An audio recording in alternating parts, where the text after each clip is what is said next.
Bismillahirrahmanirrahim. Assalamualaikum warahmatullahi wabarakatuh. Alhamdulillahirabbil alamin wassalatu wassalamu ala asrofil anbiya'i wal mursalin nabiyina Muhammadin wa ala alihi washabbihi ajma'in ma ba'du. Kita baca tafsir Al-Qur'an surat Ali Imran ayat yang ke-19. A'udzubillahi minasyaitonir rajim.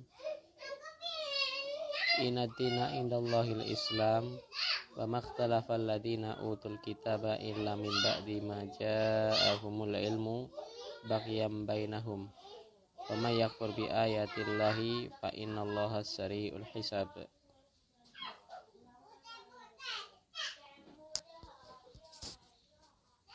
Allah Ta'ala berfirman, sesungguhnya agama di sisi Allah atau agama yang diridai oleh Allah hanyalah al-Islam. Wa makhtalafal ladina utul kitab, dan tidaklah orang-orang yang telah diberi kitab berselisih. Orang-orang yang diberi kitab, mereka disebut ahli kitab. Dan ahli kitab hanya ada dua, yakni orang-orang Yahudi dan orang-orang Nasara. Adapun selain mereka dari kalangan orang-orang agama lain, mereka disebut al-ummi. Mereka disebut al-ummi atau jamaknya al-ummiyun. Maka termasuk al-ummiyun ialah orang musyrikin Quraisy atau mungkin orang Buddha, orang Hindu, orang Konghucu. Mereka semua disebut al-ummi. Meskipun mereka punya kitab suci, akan tetapi tidak ada satu ulama pun yang menukilkan kitab suci mereka diakui. Tidak disebutkan kitab-kitab itu disebut kitab samawi. Jadi kitab-kitab yang dianggap kitab samawi ialah kitab yang diturunkan dari sisi Allah, yang merupakan benar-benar firman Allah, ialah Suhuf, Zabur, Taurat, Injil, dan Al-Quranul Karim. Artinya kitab-kitab tersebut turun dari sisi Allah Subhanahu wa taala dan merupakan kalamullah. Meskipun selain Al-Quran telah ditahrif, telah mengalami perubahan makna, telah ada penambahan-penambahan. Adapun yang tetap orisinal ialah Al-Quran Al-Karim hingga akhir zaman nanti. Maka adapun kitab-kitab selain kitab samawi tidak teranggap itu kitab samawi, semisal kitab yang ada pada orang Hindu Buddha. Maka artinya kitab-kitab yang di sisi orang Hindu, Buddha dan selainnya dari kitab samawi itu bukan dari sisi Allah. Artinya dari selain Allah. Dari mana ya kita tidak tahu. Mungkin dari pendiri agama tersebut, ya. Misal Siddhartha Gautama, ya, yang jadi pendiri agama Buddha, ya seorang manusia. Ataupun juga dari jin, bisa saja, ya. Yang mereka sembah itu jin, ya. Kemudian jin itu membisikkan ini dan itu sehingga jadilah disusun jadi kitab suci mereka, bisa jadi, ya. Artinya kitab-kitab selain kitab samawi itu merupakan bukan dari sisi Allah Subhanahu wa taala. Maka kembali kepada orang-orang ahli kitab, mereka berselisih. Tidaklah mereka berselisih dari kalangan orang-orang yang diberi kitab, ahli kitab, kecuali mim ba'di ma ja'ahumul ilmu baghyan bainahum. Kecuali setelah datang kepada mereka ilmu. Ilmu di sini ialah ilmu Al-Qur'an yang dibawa oleh Nabi Muhammad SAW. Mereka berselisih. Kenapa mereka berselisih? Baghyan bainahum, karena ada hasad di antara mereka. Perselisihan di antara mereka karena hasad. Ini pendapat yang saya rasa lebih kuat, ya. Mereka berselisih. Tidak mau masuk Islam karena hasad. Orang Yahudi, orang Nasrani, mereka tidak mau mengikuti Nabi Muhammad SAW karena hasad. Mereka tidak rela nabi terakhir ialah dari kalangan bangsa Arab, yakni dari keturunan Ismail alaihissalam. Mereka mencukupkan dari keturunannya Ishak.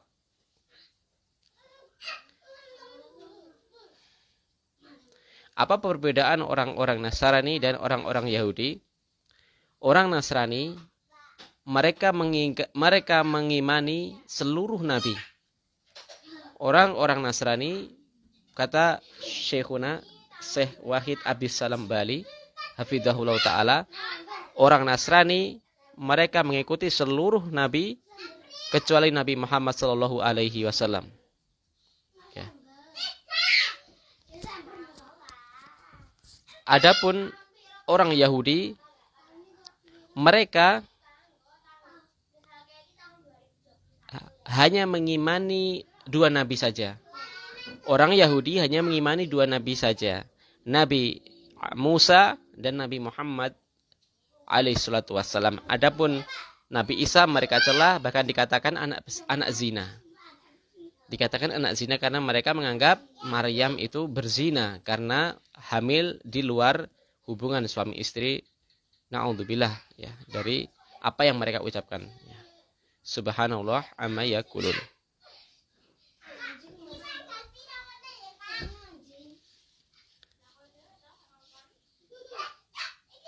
Dikatakan baqiyam bainahum, hasad di antara mereka, dikarenakan sebagian orang Yahudi mereka mengambil syariat, menerima Islam. Sebagian orang Nasrani juga mengambil agama Islam sebagai agama, yakni mereka meninggalkan agama mereka karena adanya syariat baru dari Rasul baru, Rasul terakhir, Rasulullah Muhammad SAW. Ini mengisahkan dari kalangan orang Nasrani, semisal sahabat Adi bin Hatim radhiyallahu anhu dan orang-orang yang bersama Adi yang mau masuk ke dalam Islam. Namun sebagian lagi kontra. Sebagian orang Nasrani bersikukuh untuk menentang Muhammad dan tidak mau masuk ke dalam Islam. Maka dia hasad kepada Adi bin Hatim dan kawan-kawan. Orang Yahudi diwakili oleh Abdullah bin Salam.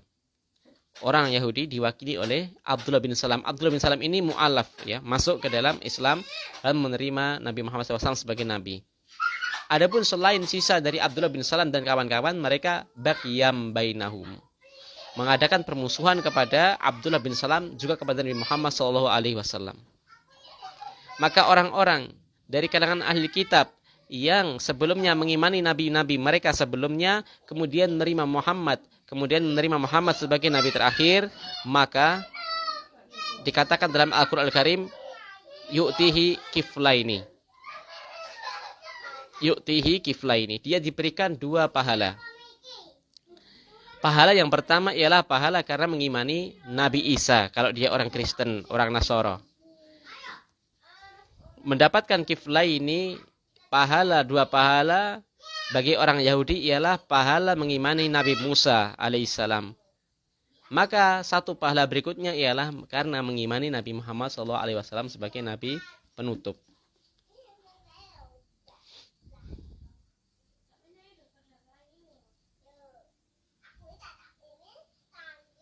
Wa man yakfur bi ayatillahi fa innallaha sari'ul hisab.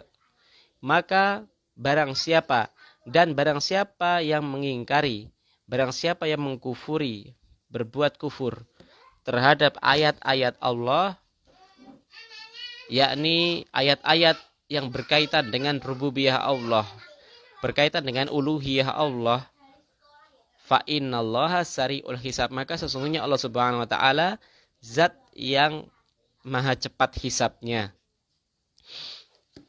Kenapa dikatakan cepat hisabnya? Dikarenakan sebagian kita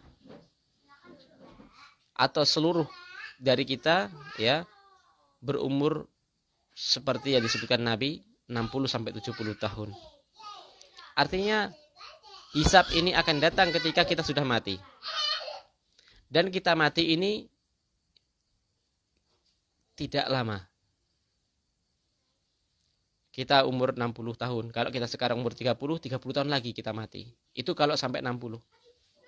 Kita tidak tahu apakah besok, apakah nanti malam, ya kita masih hidup.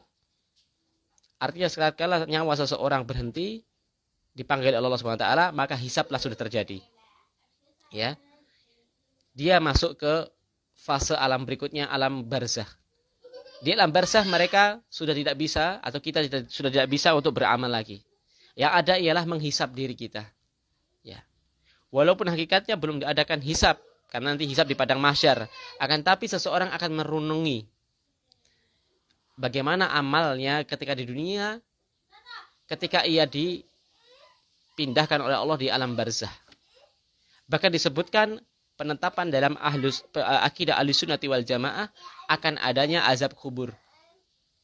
Akan adanya azab kubur. Azab kubur ini terjadi, tidaklah terjadi azab kubur, melainkan buah dari amalan ketika di dunia. Ini artinya apa? Hisab wal jaza sudah terjadi. Meskipun belum sempurna, sebelum total.